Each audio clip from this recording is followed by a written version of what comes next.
Dilexi-te, Senhor, antes de saber.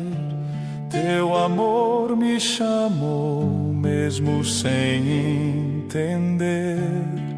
Nas profundezas da alma, um vazio senti, até que tua luz, enfim, me preencheu aqui. Dilexi-te, ó meu Deus, com todo o meu ser, desde o primeiro alvorecer até o findar. Teu amor é a rocha, meu eterno prazer. Em teus braços encontro meu lar. Dilexi-te, amém.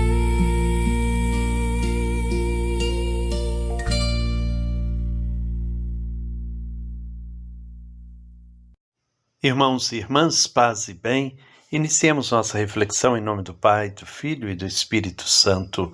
Amém. Chegamos à reflexão de número 50 sobre a Dilexi-te. Ao longo do caminho, temos refletido sobre o amor aos pobres como expressão concreta de nossa fé. Hoje somos convidados a examinar um risco silencioso que pode infiltrar-se na vida da Igreja e no coração dos fiéis, o mundanismo espiritual. À luz da Dilexi-te, nos parágrafos 112 a 114, somos chamados a discernir se nossa vivência religiosa está verdadeiramente comprometida com o bem comum e com os mais frágeis, ou se de maneira sutil estamos nos acomodando a uma espiritualidade fechada em si mesmo. Façamos então nossa oração inicial.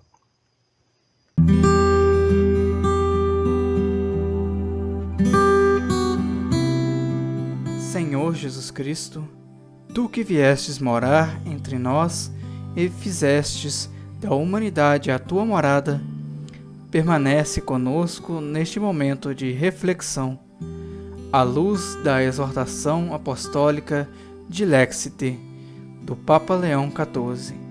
Queremos contemplar o Teu amor que nos precede, nos chama pelo nome e nos envia a amar com o Teu próprio coração. Senhor, ensina-nos que amar-te é amar os pobres, é reconhecer Tua presença naqueles que não têm casa, nos que vivem sem teto, sem terra e sem dignidade. Neste caminho da campanha da Fraternidade 2026, que reflete sobre a fraternidade e moradia, com o lema Ele veio morar entre nós. Desperta em nós a consciência de que toda moradia deve ser sinal de vida, de proteção, de pertença e de paz. Tu nascestes numa gruta, vivestes na simplicidade de Nazaré e não tinhas onde reclinar a cabeça. Que nunca sejamos indiferentes ao clamor dos que sofrem pela falta de um lar.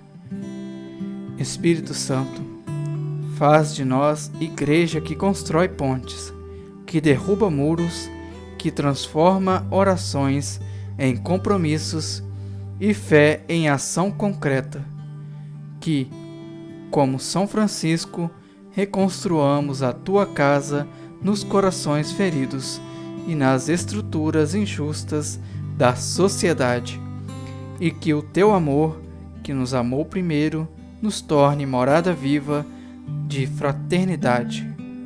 Amém.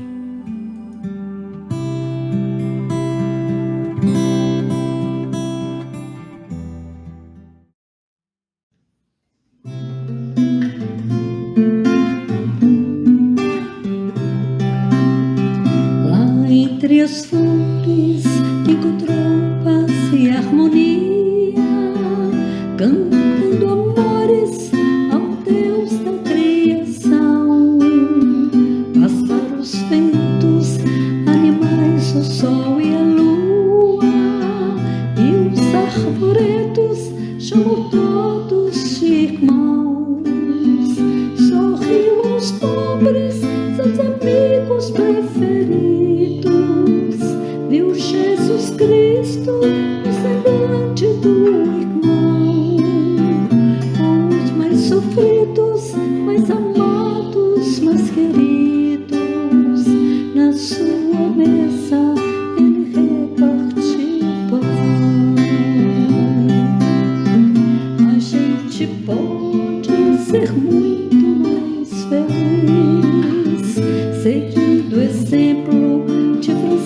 discutir assim,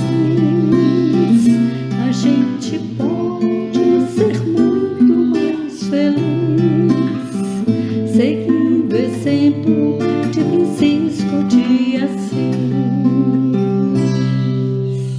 Hoje a Margarete traz para nós os parágrafos 112, 113 e 114 da exortação apostólica de Lex T. Vamos ouvir com atenção.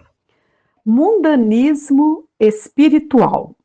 Por vezes, em alguns movimentos ou grupos cristãos, nota-se a falta ou mesmo a ausência de compromisso pelo bem comum da sociedade, e, em particular, pela defesa e promoção dos mais fracos e desfavorecidos.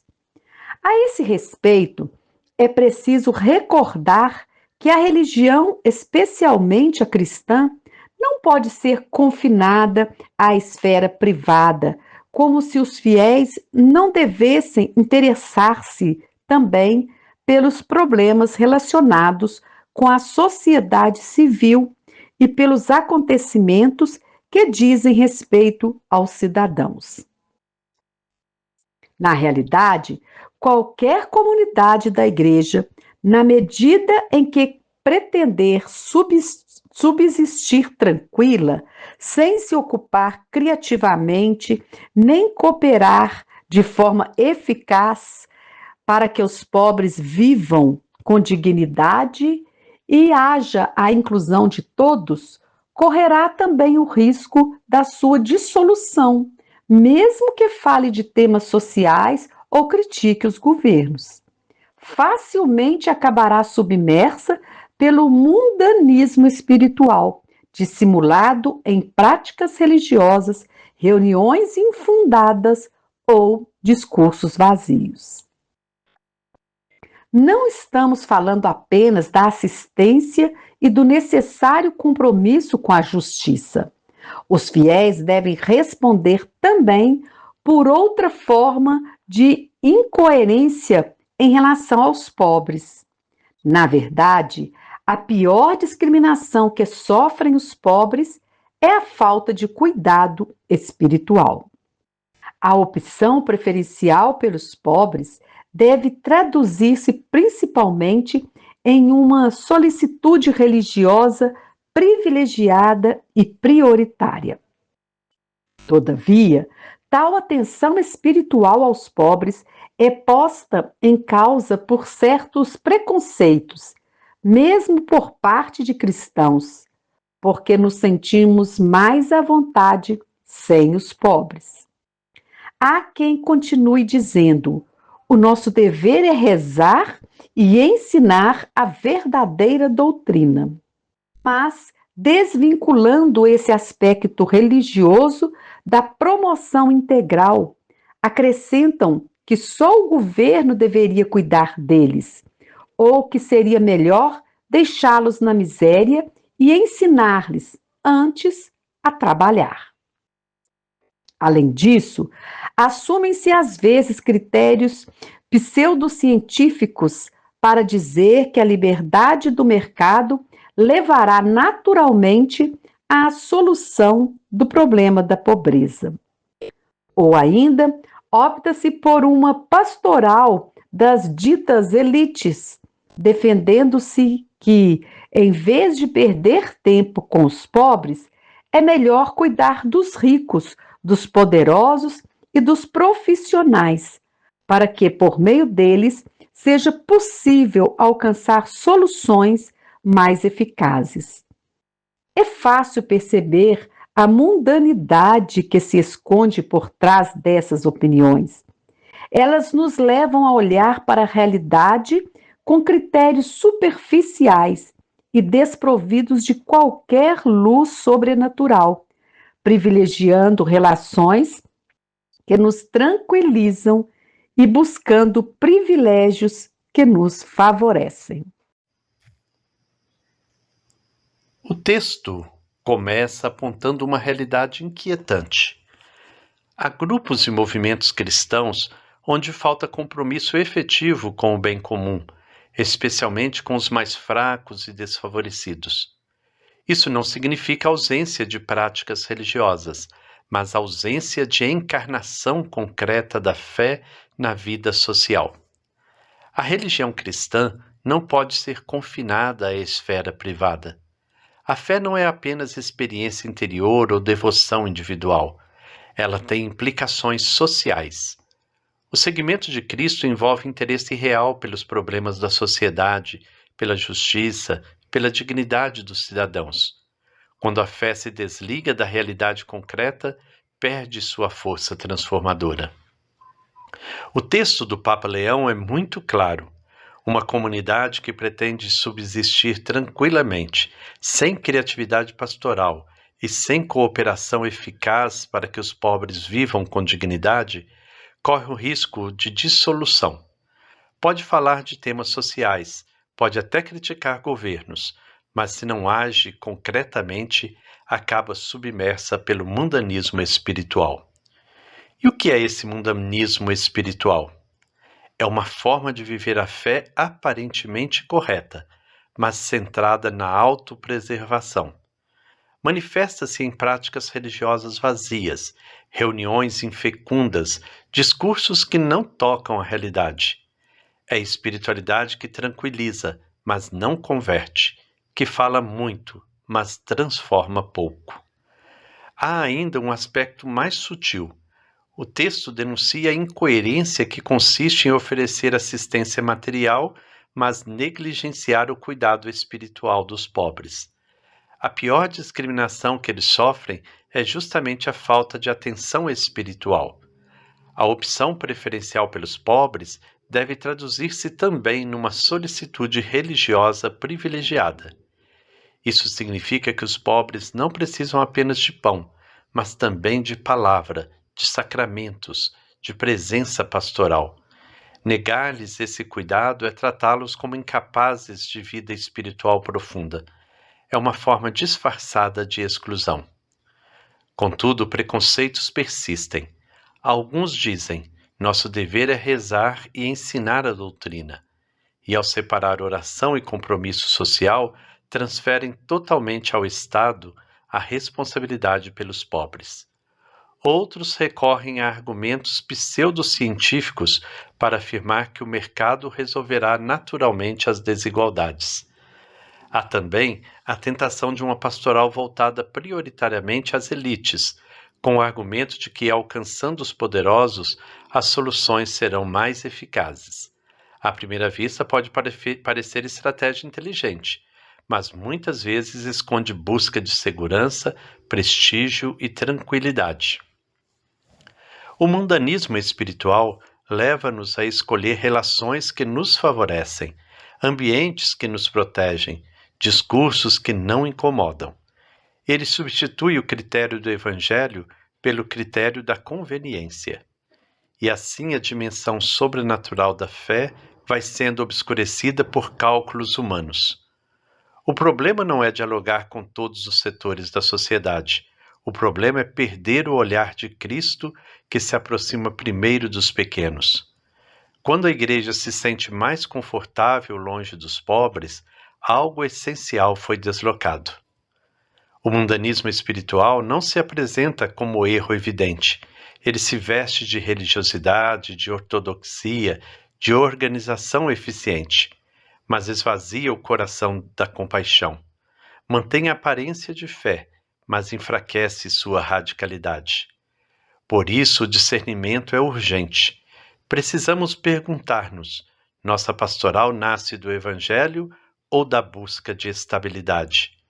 Nossa oração nos conduz aos pobres ou nos fecha em ambientes seguros? Nosso compromisso social é expressão da fé ou apenas discurso? A verdadeira espiritualidade cristã une oração e justiça, doutrina e caridade, culto e compromisso. Onde essa unidade se rompe, instala-se a mundanidade. Onde a fé se encarna, floresce a autenticidade.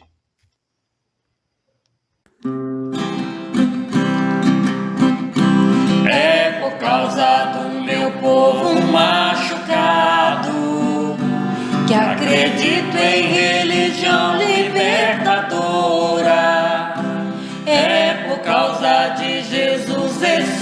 ressuscitado, que acredito em religião libertadora.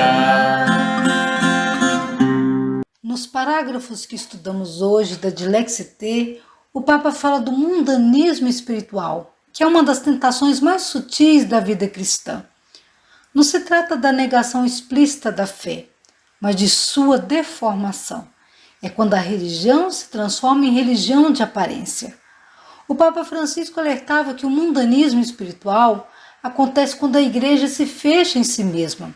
Ela fica preocupada com sua própria imagem, com suas normas e disputas internas e se distancia das dores reais do povo. É uma fé desencarnada.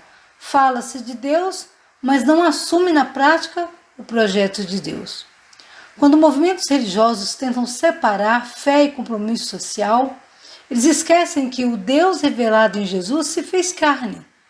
Uma fé que não se compromete com a carne sofrida dos pobres contradiz o próprio mistério da encarnação. Uma igreja fechada em si mesma adoece, já dizia o Papa Francisco. Só é fiel ao Evangelho quando abre suas portas, sai ao encontro dos pobres e assume as suas dores e as suas causas. Nesta quaresma, nós somos convidados a refletir e a nos perguntar: para onde minha fé tem me conduzido? Para o conforto de uma espiritualidade intimista ou para o compromisso com o reino que é de vida em abundância para todos?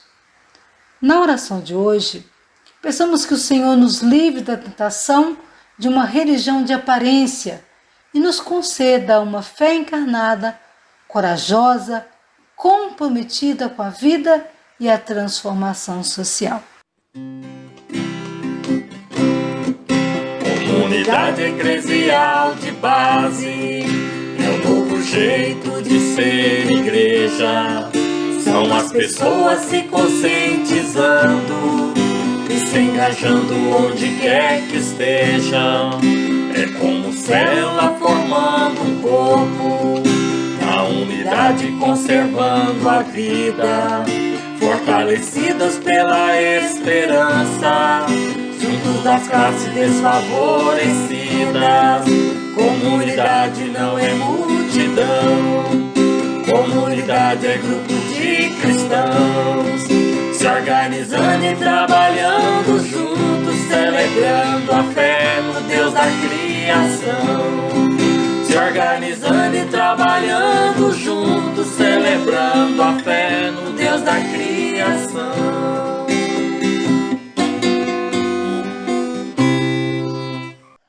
Chegamos assim ao final da nossa reflexão de hoje. O mundanismo espiritual é um risco real e atual. Ele nos seduz com tranquilidade e prestígio, mas nos afasta do coração do Evangelho.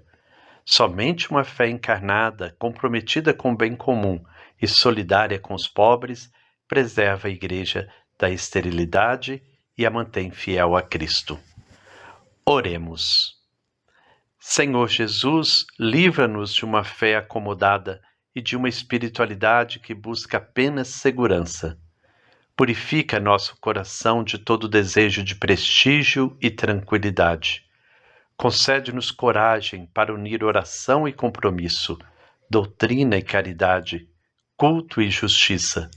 Que nunca nos afastemos dos pobres em nome de uma falsa prudência.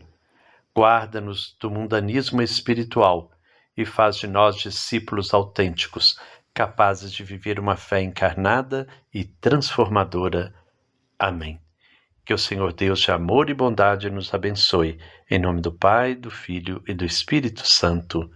Amém. Paz e bem.